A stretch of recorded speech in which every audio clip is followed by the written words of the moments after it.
Hi there, guys. So today we have had the deal sheet drop from The Athletic, which has, if you've not seen it, it's a lot of The Athletic writers that are all contributing to it. You know, like David Ornstein, he's got like a whole section that's just down to him, and it's all about like his ones to watch. And then there's like a breakdown team by team as well. So a lot of the stuff written for Liverpool is by James Pearce. So I've not asked, sorry, I've asked. I've had to make some notes on this because, yeah, you're not really supposed to read articles out verbatim, shall we say, and I found that out the hard way. So, yeah, I've made some notes on it. I am going to reference things from the article because you're allowed to do that. So yeah, if you like this video, guys, make sure you're hitting the like button and subscribing to this channel. Keep up with all the latest Liverpool news. So let's begin, shall we? So we'll start with the Ornsteins ones to watch because that is basically where this article starts with anything of note. It talks about Eze and Guehi, which, you know, the only part of this that we're interested in is Marc Guehi. Now, Ornstein basically says here that initial talks have been held with Crystal Palace, but the valuations are apart still. Guehi has no plans at all to extend with Palace, and his deal obviously expires at the end of this season. And if he is to be sold, Liverpool is the only destination that he wants to go to. But he would need to decide between competing for minutes at Anfield right now or running down his contract at Palace. Liverpool do rate him, and they will not be chasing an alternative if that deal falls through, which is going to be a bit of a narrative we're going to hear across this whole thing right now. I still think this happens. I really do. Like he says here, does Ornstein, you know, Liverpool believe they've got 4 elite centre-backs right now, so are not expected to seek an alternative if they don't land him.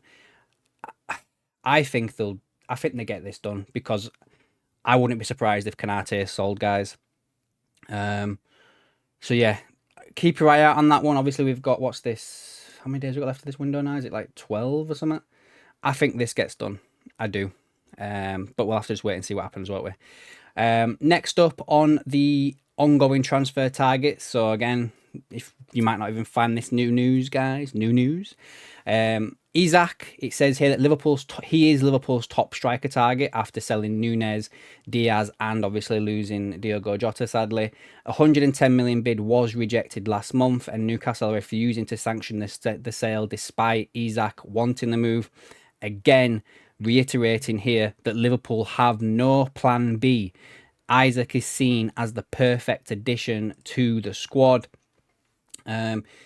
This is one of those things we've heard before in the past a lot, isn't it? You know, we've had Van Dijk in this situation. Who else was there?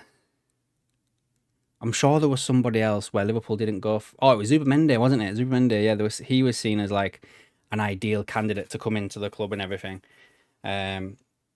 So yeah, we'll have to see what happens here. But again, personally, I still think Liverpool get him done as well. You'll have to wait and see what happens after the Monday game. It might escalate after that, obviously, regarding that. Completed business over the past week. We've obviously signed Giovanni Leoni for 26 million plus add-ons on a 5-year deal. And we also sold Ben Doak for 25 million.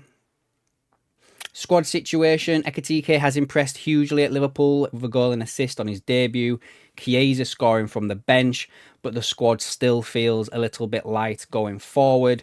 And again, at the centre-back, Guehi is seen as a long-term upgrade and a market opportunity. Now, moving on to the stuff regarding what James Pearce has written. Now, this is the possible outgoings at the club. Harvey Elliott has got interest from Leipzig as a Simmons replacement, but no formal bid has been made as of yet. Tsimikas is likely to leave for European football, more chance abroad rather than in the Premier League. Lewis Koumas is wanted by Sheffield United, Hull and Wrexham and Preston on loan. James McConnell is wanted on loan by West Brom, Oxford, Hull and Stromgaz. And Kaide Gordon is also wanted on loan by Swansea and Derby. Now, there is one other little bit here I wanted to pull a few threads on regarding this. I do find this interesting. I shared it with Sean early on, and I think he may have put it up on our social media already.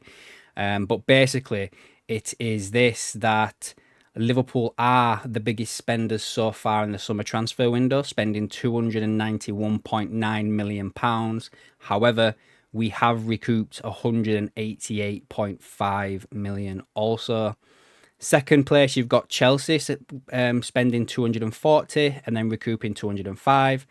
Man United, considering they were going to go bankrupt at the end of this year, have spent 197 and brought absolutely nothing in.